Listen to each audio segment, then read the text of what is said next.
Before you listen to these stories, there's one thing you should know.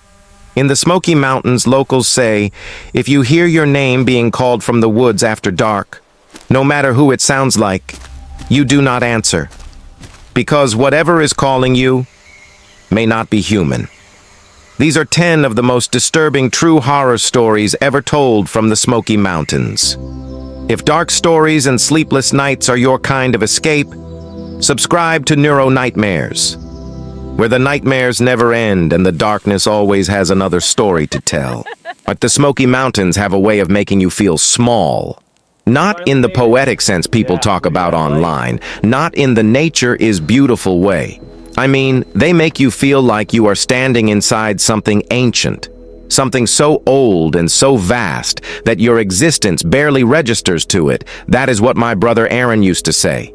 Every time we went hiking, there he loved the Smokies, said they were the only place left in America where the woods still felt truly wild, untouched, uncivilized.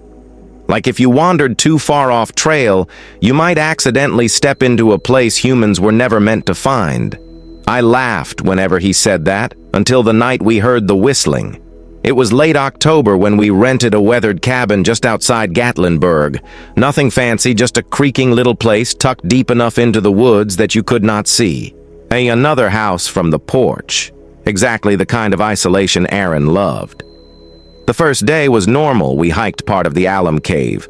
Trail took pictures, cooked cheap burgers over the fire pit, stayed outside until the sun dipped behind the mountains and the tree line turned black. That was when Aaron first heard it. He froze mid-sentence while poking the fire. You hear that I listened nothing. Then a whistle, soft, faint, carried on the wind from somewhere deep in the woods. 3 short notes, almost melodic. I remember smiling. Probably another camper. Aaron did not smile back. No, he said quietly. That is too far out. The whistle came again. Same 3 notes, perfectly spaced, too deliberate to be a bird, too clean to be random. Then silence. We stood there listening for nearly a minute. Nothing else. Eventually, I shrugged it off. Aaron did not. He kept glancing toward the trees like he expected someone to step out that night sometime around 2 in the morning. I woke to the sound of our porch boards creaking slow measured footsteps. At first I thought Aaron had gone outside, but when I looked over he was still asleep in the bed across from mine. The footsteps continued back and forth, like someone was pacing on the porch. I whispered Aaron's name. He woke instantly. The footsteps stopped. We both stared at the cabin door, then came the whistle. 3 short notes directly outside. Aaron bolted upright. Nope, he whispered. Nope, absolutely not. The whistle came again, closer this time, almost right against the door. Neither of us moved. Neither of us spoke. Then a knock. 3 slow taps, not pounding, not frantic, just patient, like whoever stood outside knew we were in there. Aaron grabbed the fireplace poker. I reached for my phone. No service, of course. Another knock, then silence. 5 minutes passed. 10, nothing. Eventually, Aaron crept toward the window and peeled the curtain back a fraction of an inch. Then he stepped back so fast he nearly fell. What I whispered, his face had gone pale. There is nobody there. We waited until sunrise before opening the door. The porch was empty. No footprints, no signs. Anyone had been there except for one thing on the wooden railing, 3 long scratch marks perfectly parallel, as if something sharp had dragged itself slowly across the wood. Aaron wanted to leave immediately. I should have listened. Instead, I convinced him we were being paranoid, that it was probably drunk hikers messing with tourists, so we stayed that afternoon. We drove farther into the park and hiked a trail neither of us had done before, the deeper we went. And the thicker the fog became, soon the woods around us disappeared into white haze. The trail narrowed, bird song vanished, even the wind died. Then the whistle. 3 notes somewhere ahead of us. Aaron stopped dead. No, the whistle came again now from behind us. We turned nothing but fog. Then from the left, then the right, moving around us, circling, never close enough to locate, always just beyond visibility. Aaron grabbed my arm. We need to go right now." We started back fast, then running. The whistling followed, always matching our pace, always just out of sight. At one point, I swear I heard footsteps in the brush beside us, heavy ones too heavy to be deer. We did not stop running until we reached the parking lot. There were only 2 cars there, ours and a rusted pickup. Neither of us had noticed before. Its windows were blacked out, engine off, no plates, no one. And inside, but hanging from the rearview mirror, was a carved wooden whistle. Aaron drove us back to the cabin. In silence, we packed immediately. Neither of us spoke until we were on the highway. Then Aaron finally said something I will never forget. That thing was not trying to scare us. I looked at him. He stared straight ahead. It was trying to get us deeper into the woods. We never went back to that cabin, never hiked that trail again.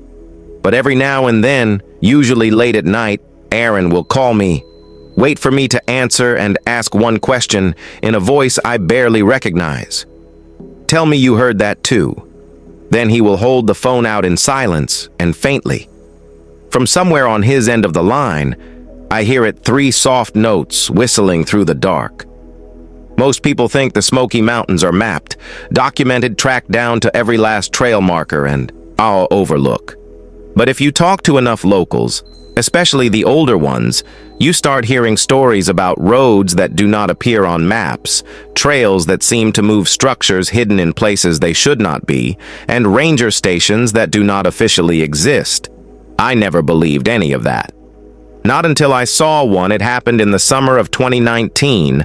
I had gone to the Smokies alone after a breakup, one of those impulsive trips where you tell yourself nature will somehow fix everything.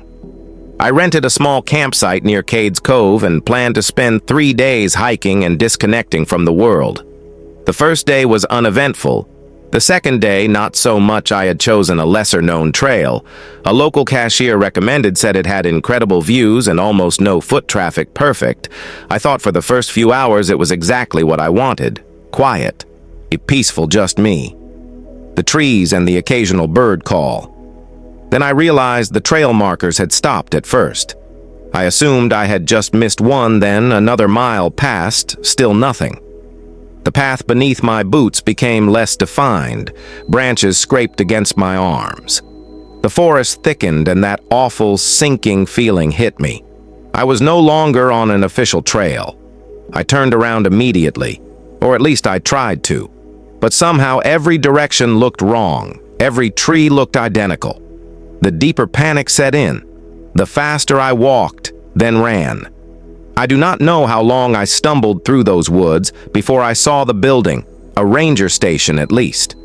That is what I thought it was. It stood in a small clearing where no clearing should have been, single-story dark green paint peeling from the wood. A weather-beaten National Park Service sign mounted beside the door. No vehicles, no radio tower, no flagpole, just the building sitting silently in the middle of nowhere. Relief hit me so hard my knees nearly gave out. I ran to the door and pounded on it. No answer. Then the door creaked open by itself. Inside, it smelled wrong, like dust, mildew, and something faintly metallic beneath it. All the station looked decades old. Ancient filing cabinets lined the walls. Maps curled at the edges beneath cracked glass. A rotary phone sat on the desk. Rotary? I actually laughed from confusion. Then a voice behind me said, "You should not be here after dark." I spun so fast I nearly fell. A ranger stood in the hallway, tall, thin uniform, pressed perfectly, too perfectly. His badge looked old, different somehow. Not like modern park uniforms. "I got lost," I said quickly. "I need help finding the main trail." He stared at me for several seconds before speaking. Then he said something that made no sense. "You need to leave before they know you are here." My stomach tightened. What his eyes shifted toward the window. The sun was setting, orange light filtering through the trees. He stepped closer. "You took the wrong trail." His voice dropped to nearly a whisper. "That trail does not stay where it belongs. After sunset." I gave an awkward laugh. "Okay, seriously, can you help me or not?" He did not smile, did not blink. Just pointed toward the back door. "Run downhill until you see the road. Do not stop. "Do not answer anyone who calls your name." A chill shot through me. Then, from outside, someone shouted my name, clear as day from the woods. I froze. No one knew where I was. The ranger's face changed instantly. For the first time, he looked afraid they found you. Another voice called my name closer, then another, all different voices, male, female, young, old, all calling my name from the trees. The ranger grabbed my arm hard enough to hurt. "Go now." I ran bursting through the back door into the woods. Branches tore at my clothes as I sprinted downhill. The voices followed, calling my name from every direction, sometimes sounding like my mother, sometimes like my ex, sometimes like my own voice. I never looked back after what felt like forever. I burst onto a paved road and nearly collapsed in front of a passing park ranger truck, a real one. The ranger jumped out and asked if I was hurt. I babbled the whole story. The station, the old ranger, the voices. He listened in silence. Then his expression slowly changed, "Sir," he said carefully. "There has not been a ranger station in that part of the park since 1974. I stared at him. What he swallowed, it burned down after. Like a ranger disappeared there. Body never recovered. I insisted he take me back. He refused. Said darkness was falling and we would search in the morning. We returned at sunrise with 2 other rangers, searched for hours. There was no clearing, no building, no path, nothing, just endless forest. I told myself I imagined it had to until weeks later when I got home and unpacked my backpack in the side pocket. One I had not opened since the trip was something I know had not been there before. A ranger badge, old, burnt around the edges, stamped with the year 1974, and engraved beneath it the same name sewn on the ranger's uniform, Ranger W. Mercer. I looked him up and found a newspaper clipping from 1974 about a park ranger named William Mercer who vanished while working alone in the Smoky Mountains, body never recovered. And sometimes I still think about what would have happened if I had not listened.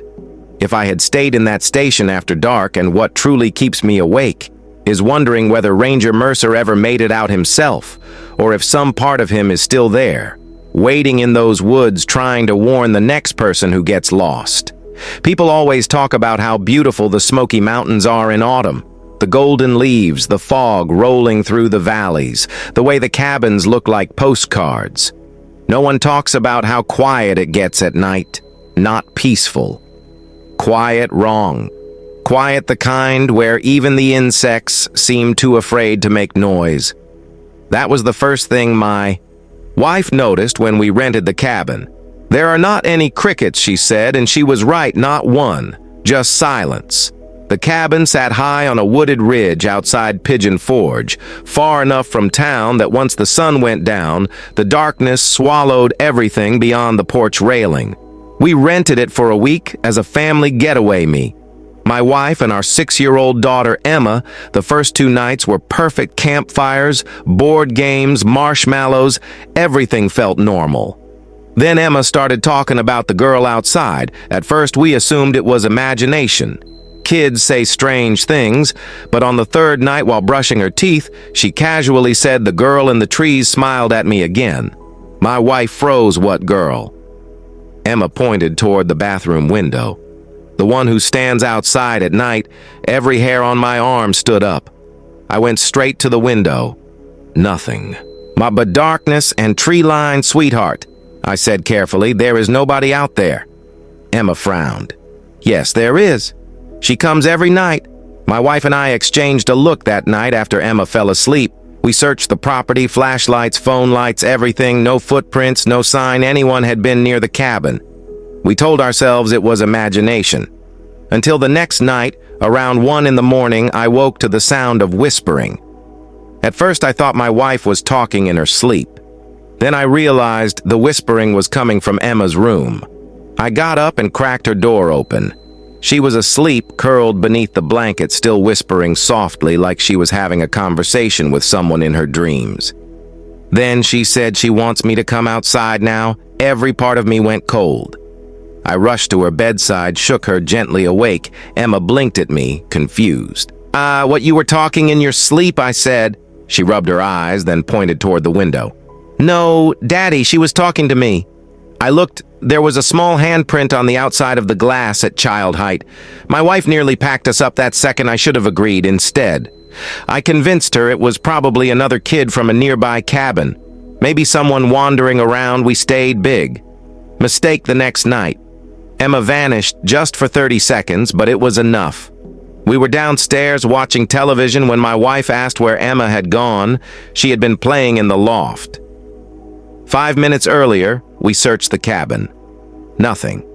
Then I noticed the front door, standing open, cold air pouring inside, and there she was, standing barefoot at the edge of the tree line, perfectly still facing the woods. I sprinted to her, grabbed her shoulders. "Emma, what are you?" Doing, she turned slowly. Her face looked distant, almost dazed. She said she wants me to play with her. I scooped her up and carried her inside. While my wife slammed and locked every door that night, we heard it. A child's laughter outside coming from the woods. Emma sat bolt upright in bed. That is her. The laughter circled the cabin, then footsteps on the porch. Tiny footsteps, slow, dragging back and forth, Then came the knocking, soft, childlike on Emma's bedroom window. My wife started crying. I pulled the curtain shut immediately. Then from outside the glass, a little girl's voice said, "Emma, come play." My daughter screamed. I grabbed the fireplace poker and ripped the curtain open. Nothing. No one there. Just darkness and fresh handprints all over the outside of the window, small dozens of them. We left before sunrise, did not pack half hour. Things just grabbed Emma and drove on the way down the mountain. She finally told us what the girl looked like. She had my face. Neither of us spoke for the rest of the drive when we got home. Emma stopped mentioning her, stopped sleep-talking, stopped staring at windows. Everything returned to normal, until about 3 months later, I was organizing photos from the trip, going through pictures from our hike cabin, trees, scenery.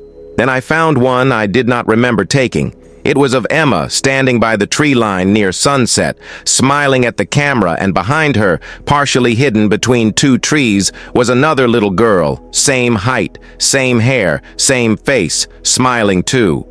To this day, Emma refuses to look at that photo, and every once in a while, usually when she thinks we cannot hear, she whispers to herself before bed, "I am not coming outside, there is something." Deeply unsettling about being the only person awake in the mountains. No traffic, no voices, no distant city, noise, just wind, trees, and the feeling that the darkness around you is much larger than it should be. That is exactly why I took the job in the summer of 2021. I was hired as a seasonal fire lookout for a remote observation tower in the Smoky Mountains. It sounded perfect, a few months alone in the wilderness, good pay, no people, just me, a radio, and miles of forest stretching in every direction. The first week was incredible. Sunrises above the clouds, complete silence. Nothing but birds and wind. Then the radio started talking at night. At first it was subtle static bursts around 2 or 3 in the morning. I assumed it was interference.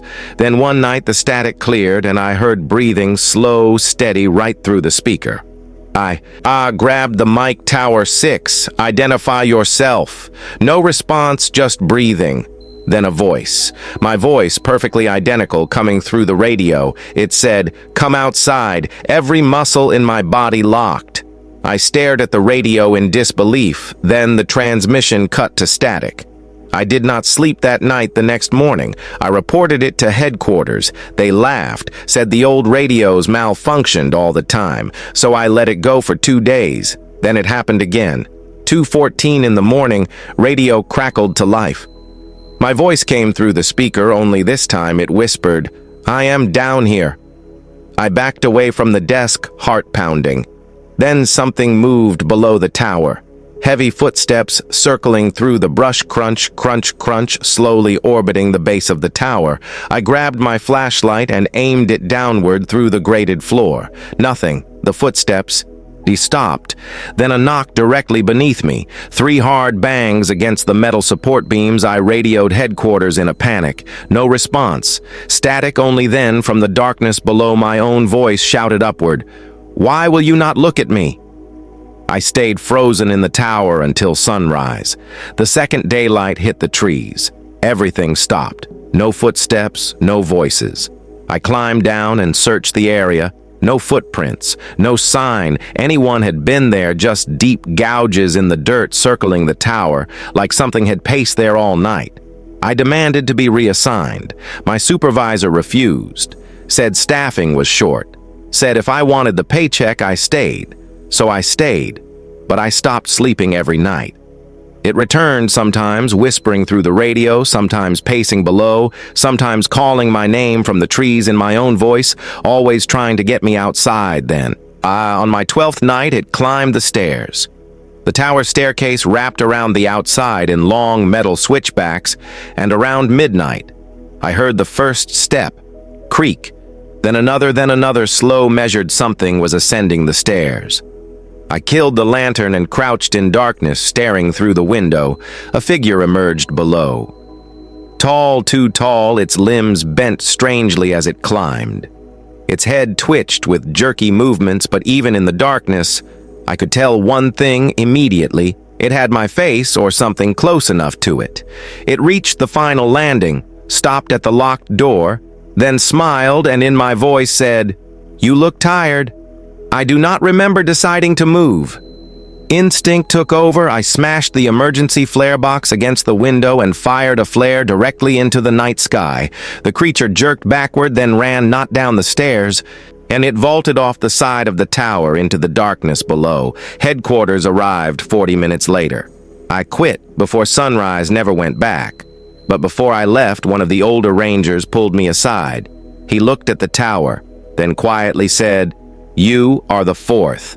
I stared at him. Fourth? What, he lit a cigarette with shaking hands. Fourth lookout to report hearing himself on that mountain. Then he added, first one to come back. I thought he was messing with me until I searched the tower online. Buried deep in old local forums were posts from years back, stories from hikers, campers, even former staff, all saying the same thing.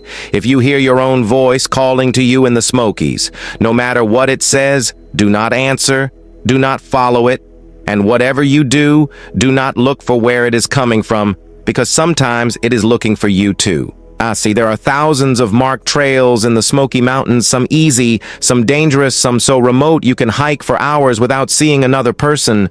But according to every ranger I have ever spoken to, there are also trails that do not officially exist, paths that appear where no path should be, routes, no map shows trails. Hikers swear they found one day and could never locate again. Most people dismiss those stories as people getting lost. That is what I thought too, until I followed one. It was late spring when my friend Tyler and I decided to hike an overnight route near Klingman's Dome. We had both done plenty of backcountry hiking, had gear maps, GPS, emergency supplies. We were not amateurs. The first day went smoothly. Perfect weather, steady pace. Nothing unusual around late afternoon. We reached a fork that neither of us remembered from Our map. The marked trail curved right. But to the left, there was another path, narrow, unmarked, freshly worn into the dirt. Tyler frowned. That was not here before. I laughed. You have hiked here before twice. He stared at the trail. I swear this was not here. We should have ignored it, but curiosity won. The unofficial trail looked recently used, clear footprints in the dirt, branches broken back neatly, almost inviting. So we took it for the first half mile. Nothing seemed strange. Then we noticed how quiet it had become. No birds, no insects, no wind, just the sound of our boots. The trail twisted unnaturally through dense woods, always curving just enough that we could not see far ahead. Then we found the backpack sitting upright beside the trail, covered in dirt. Old, sun-faded, Tyler crouched beside it. Inside were supplies, half-empty water bottle, flashlight moldy, our protein bars, and a park map. I unfolded it. The date printed in the corner made my stomach tighten. 2009. Tyler slowly stood. We should go. I nodded immediately. We turned around and the trail behind us was gone. Not hidden. Gone nothing but dense underbrush and trees where the path should have been. We stared in silence. Neither of us spoke for several seconds. Then Tyler said what we were both thinking. That is impossible. Panic set in fast. We pushed through where the trail had been. Branches clawed at us. Roots tripped our feet. But no matter how far we forced through the woods, we could not find the main trail. It was like the forest had rearranged itself behind us. Then the sun began to set. That was when we saw the light's small lantern glows in the distance between the trees, warm, steady. Moving a campsite relief hit instantly, we stumbled toward it, shouting for help. The campsite sat in a clearing, 4 tents, large fire, several people seated around it. But the moment we stepped into the clearing, every person turned to look at us, and none of them spoke. There were 6 of them, all wearing hiking gear, all filthy, all staring, no smiles, no greetings, nothing, just watching us. Tyler forced an awkward laugh. Hey, we got turned around, mind, pointing us back to the main trail. No one answered. One woman near the fire slowly tilted her head, then said, "You should not still be here." The way she said it made my skin crawl. What another man stood, his clothes looked ancient, like hiking gear from decades ago. He pointed into the woods behind us. "You need to leave before it notices." Every instinct in my body screamed. Tyler grabbed my arm. "Run!" We ran behind us. I heard shouting, but not from the campers, from the woods, branches, snapping, heavy movement, something large moving through the trees behind us, too fast, too close. We sprinted blindly downhill until we burst onto the real-marked trail, collapsed in the dirt. And when we looked back, there was no unofficial path, no clearing, no campsite, nothing. We reported everything to park rangers. They searched the area, found no trail, no campsite, no backpack, nothing. But one ranger pulled us aside afterward, asked us a strange question. "When you saw the people at the fire, did any of them look old-fashioned?" Tyler and I stared at him. He went pale, then quietly said, "You are not the first hikers to describe them." He told us over the years, dozens of lost hikers had reported finding a mysterious campsite, deep off-trail, always with silent hikers around a fire, always telling them to leave, always vanishing by morning. Then, he said something I will never forget. Every person described at that fire matched hikers who disappeared in the Smokies over the last 50 years. I never hiked off trail again, and sometimes late at night, I still wonder if those people were trying to warn us then what exactly was coming through the woods behind us, and what would have happened if they had not. People romanticize camping in the Smoky Mountains. They post photos of campfires, stars, fog, rolling over ridges. What they do not post about is what it feels like to wake up in the middle of the night, knowing with absolute certainty that someone is standing just outside your tent, not moving, not speaking, just waiting. My fiancé and I learned that the hard way. It was our first camping trip together. We had picked a remote backcountry site after seeing dozens of online reviews calling it peaceful, isolated, and perfect for couples. Those words should have been a warning. We hiked in late that afternoon, set up near a clearing surrounded by dense woods. No other campers nearby, no sounds except birds and distant wind. By sunset, the forest had gone still, too still. Even my fiancée noticed it feels weird out here, she said. I laughed it off. Then we heard the whistle, 3 short notes far away, barely audible through the trees. She looked at me. What was that? Probably another camper. But I did not believe that. Not really. The whistle came again. Closer, then stopped. We went to bed uneasy. Sometime after midnight, I woke abruptly. No reason, just that primal animal sense that something was wrong. The tent was silent. My fiancé slept beside me. Then I heard it breathing outside the tent, slow, deliberate, directly above my head. I froze. The breathing moved. She one step, then another. Something was circling our tent. My fiancé woke instantly when she saw my face when I held up a finger. The footsteps stopped. Then the tent fabric above us pressed inward slightly, as if someone had leaned their hand against it. My fiancé covered her mouth to stop herself from screaming. Then a voice whispered from outside, "Can you help me?" It was a woman's voice, weak, trembling. "Please, I am lost." Every horror instinct I had fired at once. No one gets lost in pitch-black mountain woods alone at 2 in the morning, and if they do not silently circle tents first. The voice came again, closer, right beside my ear through the fabric. "Please let me in." Then, the voice changed. Mid-sentence, shifted deeper. Distorted, almost wrong. "Please let me in." My fiancé started shaking. Then from the opposite side of the tent, the same voice repeated. But at the exact same time, like two people speaking in perfect sync, we were surrounded. The tent walls began pressing inward in random places, hands, branches, I still do not know, then footsteps, dozens of them circling us fast, too many to count, running around the tent in tight loops. My fiancé started sobbing. I grabbed the bear spray and screamed, "Get away from the tent!" Instant silence. Then a child's voice from the woods said, "He knows!" And everything stopped. No footsteps, no voices, nothing. We stayed awake until dawn. The second sunlight touched the trees. We burst out of the tent ready to run. There were no footprints, no tracks, nothing disturbed around camp except for one thing on top of the tent, pressed into the fabric by dew, were two massive handprints, far too high to have been made by anyone standing on the ground. We packed immediately on the hike, and out. We passed a ranger and told him everything. He listened carefully, did not laugh, did not look skeptical, just nodded slowly, then asked, "Did it ask to come inside?" My blood went cold. "Yes," he stared into the trees, then said, "Good thing you did not answer." I demanded he explain. He hesitated, then quietly said, "Locals have stories about voices in these mountains." He adjusted his radio. "They cannot come in unless you respond." I laughed nervously.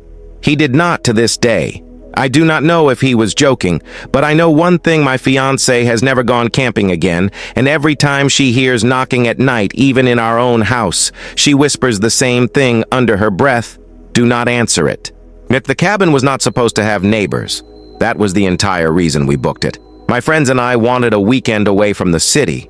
No crowds, no traffic, just mountains and quiet. The rental listing had bragged about being completely isolated, private, remote, no other cabins for miles, and for the first evening that seemed true. The view from the deck overlooked a vast wooded valley, nothing but ridges and trees stretching into the distance. No roads, no lights, no houses, until midnight. That is when my friend Mason pointed across the valley and said, "Was that cabin there?" Before we all turned on the opposite ridge, far across the dark valley, a single cabin glowed faintly between the trees. Warm yellow light in the windows. I frowned. No way we would have noticed that. But none of us had the cabin sat maybe half a mile away, high on the ridge, directly opposite ours, and somehow we all knew with certainty it had not been there earlier. We joked about it for a while, said maybe we were just oblivious, went inside, forgot about it. Then the lights started blinking on, off, slowly, rhythmically. Mason laughed. "Looks like they are trying to signal us." That should have been the moment we stopped joking, because after the fourth blink, the lights in our cabin went out. Complete darkness. Then the cabin across the valley went dark too.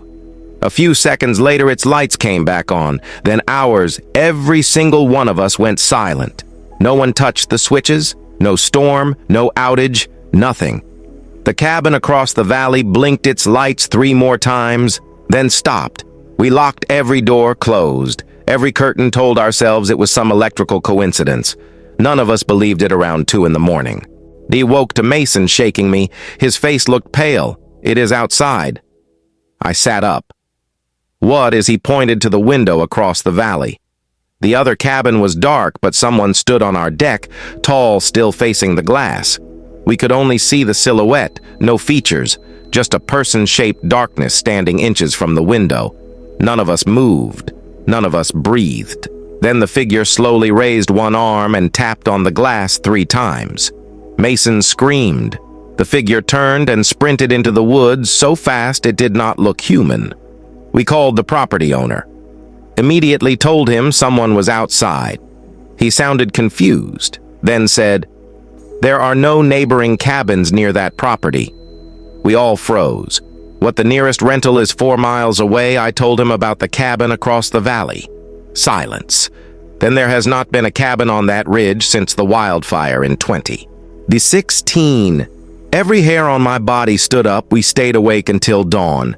The second sunlight came up. We looked across the valley. There was no cabin, no foundation, no chimney, nothing, just burned trees and empty ridge. We left immediately, but before we drove off, Mason checked the deck where the figure had stood, pressed into the frost on the wood. Were wet footprints, bare, too large, and facing the window, not away from it, toward it. We never rented in the Smokies again. But months later, Mason sent us something that still keeps me awake. He had gone through photos from the trip, zoomed in on one. We took the first evening hours before we ever noticed the cabin. It showed us standing on the deck at sunset, laughing, drinking, completely unaware and far across the valley, where the cabin would later appear. There was no building, just one lone figure standing on the ridge watching us exactly where the cabin would be. Everyone tells you not to go off trail in the Smoky Mountains. Most people hear that and think it is because of cliffs or bears or getting lost. But after what happened to us, I am convinced the real reason is much worse. My friends and I found the cave by accident. We were hiking near an unofficial overlook, one of those secret spots locals talk about online. Nothing dangerous, at least. That is what we thought. We were halfway down a rocky slope when my friend Caleb spotted the opening, a narrow crack in the mountainside, mostly hidden by brush. Cold air poured from it. He grinned immediately. "Dude, we have to check that out. We should have left instead." We turned on our flashlights and squeezed inside. At first the cave was shallow, just damp stone and narrow walls. Then it opened into a chamber, huge, far. Bigger than the entrance suggested. Our lights barely reached the ceiling. The air smelled stale, ancient. And there in the dirt floor were footprints, bare human footprints, fresh, heading deeper. We all stared. There were no cars at the trailhead besides ours. No sign anyone else was nearby. Still, against all common sense, we followed them. The cave narrowed again, twisting deeper into darkness. Then we heard humming, soft, a low tune echoing through the stone ahead. We froze. Someone was in there. Caleb called out, "Hello!" The humming stopped instantly. Silence. Then from deeper in the cave, a voice replied, "Do not use your lights. Every part of me went cold." What Caleb said. The voice came again, closer. "Now turn them off. It does not like the lights." Then we heard movement. Fast, scrambling sounds deeper in the cave. Not one person, multiple. We turned and ran, all of us. I panicked, bumping into walls, slipping over rocks, nearly dropping our lights. But the cave did not look the same anymore. Passages twisted where they had not before, turns that should have led out suddenly dead-ended behind us. The humming returned, closer, joined by more voices. Several people humming the same tune in perfect sync. Then flashlight beams appeared behind us, dozens coming around corners, but they were wrong. Somehow the beams moved too low to the ground, too erratically, like whoever held them was not walking. Normally, Caleb screamed. We sprinted blindly until I saw daylight ahead. We burst out of the cave entrance and collapsed down the slope. None of us stopped running until we reached the parking lot. We told park rangers everything, expected them to think we were exaggerating. Instead, the ranger's expression hardened. He immediately asked where the cave was. We took them back. The next day could not find it. The entire slope was solid rock. No opening, no crack, nothing, just stone. The ranger searched the area for over an hour, then finally pulled us aside. He asked one question. "Did they ask you to turn off your lights?" My stomach dropped. Yes. He stared at the mountain for a long time, then quietly said, "That is the third report this year." He refused to explain further, but months later I found online forum posts from hikers describing nearly identical experiences: hidden cave bear footprints, humming voices, people asking them to turn off their lights. One post included a final sentence. "I wish I had never read 'If they ask you to turn the light off, it means they already know you can see them.' If you have ever rented a mountain cabin in the Smokies, you know a lot of them are built on steep, ice slopes from the front. They look normal from the back. They tower over the hillside on stilts with dark, empty space underneath. Most people do not think twice about that until they hear something moving beneath them that happened to my girlfriend and me during a winter getaway outside Bryson City. The cabin was beautiful snow on the roof, fog in the trees, fireplace crackling perfect. Until the first night around midnight, we heard a knock, 3 taps soft, coming from somewhere below the floor. We both froze. Then another knock, same pattern, 3 taps underneath us. I laughed nervously. Probably a branch hitting the supports. My girlfriend nodded. Neither of us believed it. The knocking continued every few minutes, always 3 taps. Always from directly beneath the cabin. Eventually it stopped. We barely slept the next morning. I crawled around the side of the cabin to check underneath. Nothing. No animal, no fallen branches, just dirt support beams and darkness beneath the floorboards that should have been the end of it. It was not the second night. The knocking came earlier, this time louder. 3 hard bangs, then silence, then a dragging sound. Something scraping slowly across the underside of the floor, moving from one end of the cabin to the other. My girlfriend started crying. I grabbed a flashlight and went outside, walked around to the back, shined the beam beneath the cabin. Nothing then from directly behind me. 3 knocks on the floor above my head. I nearly dropped the flashlight. Whatever had been under the cabin was no longer under it. It was inside. I sprinted back in. My girlfriend stood frozen at the top of the stairs. "It is in the walls," she whispered. We heard it immediately. Movement inside the cabin walls, slow crawling sounds, scratching, thumping, something moving between the walls around us. Then a knock from inside the bedroom wall, 3 taps. Then the bathroom wall, 3 taps, then directly behind us in the living room. 3 taps moving closer every time we ran outside and sat in the car until dawn. The next morning we contacted the property owner. He sent maintenance. They searched the entire cabin, found nothing. No raccoons, no structural issues, nothing. The owner offered us another night free. We declined, packed, left. That should have been the end. But a week later, the owner called me. His voice sounded shaken. He asked if we had left anything behind. No. He went quiet, then said, "Because maintenance found a backpack under the cabin." My stomach dropped. What he swallowed, it was buried in the dirt. Looked old inside, were clothes, a flashlight, and an expired ID belonging to a woman reported missing 2 years earlier. Last known location. That same rental cabin. Police searched the property. Ground-penetrating radar found something else beneath the cabin. A sealed crawl space. No one knew existed. It had been boarded over from the inside. I never learned what was in there. The police never released details, but the cabin was demolished 2 months later, and every listing for that property vanished from rental sites overnight. Sometimes I still think about those knocks, and the thing that chills me most is not wondering what was in the crawl space. It is wondering if whatever was knocking from beneath the floor was trying to get in or trying to get out. Yeah, there is a reason so many missing person cases in the Smoky Mountains never get solved. People blame the terrain, the weather, the cliffs, the wildlife. But locals know there are some disappearances that do not make sense. People vanish in ways that logic cannot explain, and sometimes they come back wrong. My uncle worked search and rescue in the Smokies for almost 15 years. He told me countless stories over the years, lost hikers, injured climbers, tourists who underestimated the mountains. But there was one story he refused to tell in detail anytime someone asked what the strangest rescue he ever worked was. He would just say, "Some people should not be found." Then he would change the subject. It was not until years later, after he retired, that he finally told me what happened. A family had reported their teenage son missing after a day hike.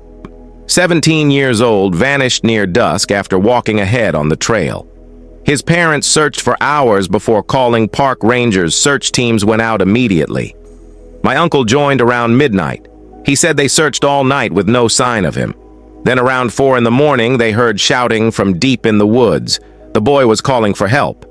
Everyone sprinted toward the voice, but something felt wrong. Immediately, My uncle said the shouting never got louder, no matter how far they ran. It stayed the same distance away, always just ahead, leading them deeper. Then suddenly the voice stopped. Dead silence. No wind. No insects. Nothing that was, when one of the dogs refused to continue, started whining, pulling backward would not move. Moments later, they found the boy standing in a clearing perfectly still facing away from them. My uncle called his name. The boy turned slowly, and every member of that search team froze because according to my uncle, it looked like him, but not exactly. His smile was too wide, his eyes too unfocused, his movement slightly delayed like something pretending to be human from memory. Still, it was the missing kid. They brought him back. His parents were hysterical with relief. The boy said almost nothing, just stared silently during the drive down the mountain. My uncle thought shock explained it until the mother called the ranger station 2 days later, screaming, begging for help, saying that thing is not my son. Police and rangers arrived at the house, found the boy sitting at the kitchen table, perfectly still, smiling. The mother claimed he had not blinked in over an hour, had not eaten, had not slept, had barely spoken, just sat there smiling. Then when officers entered, he allegedly asked one question: did they find the other one? Yet the boy disappeared that same night, vanished from his bedroom, despite locked windows and doors, never found again. But that is not the part. My uncle struggled to tell me the part that haunted him. Came 2 weeks later. Another search team located human remains in a ravine miles from where the boy had been found, weathered, broken down by exposure. Forensics concluded they belonged to the missing teenager. Estimated time of death, the same night he disappeared, meaning the thing they brought off that mountain was never him. After telling me that story, my uncle sat in silence for a long time, then finally said something I will never forget. There are places in those mountains where people go missing because something wants them to. I laughed nervously, told him that sounded impossible. He looked me dead in the eye, then said, "You think every missing person in those woods got lost? No, some of them get taken." He never spoke about it again, but I think about that story every time I hear another report about someone vanishing in the Smoky Mountains, another hiker, another camper, another person who stepped off trail and never came home. And every time I wonder the same thing, when search teams hear someone calling for help deep in those woods, how do they know they are rescuing the right person? Because maybe the most disturbing part of the Smoky Mountains is not how many people disappear there. Maybe it is how many of them come back. And if the stories are true, if even a fraction of what locals whisper about those mountains is real, then somewhere beyond the marked trails, beyond the cabins, beyond the fire towers and ranger stations, beyond the places tourists are meant to see, something still moves through those woods. Something old, something patient, something that knows how to whistle in the dark, something that knows your voice, something that waits just beyond the tree line for one wrong turn, one wrong answer, one curious step off the trail. And if you ever find yourself alone in the Smoky Mountains after sunset, and the forest goes silent, and the wind dies, and from somewhere deep in the fog, you hear your own voice calling your name, do not answer, do not follow it. And whatever you do, keep walking, because the mountain has already taken enough, and sometimes when it decides to give something back, it is not always what went missing.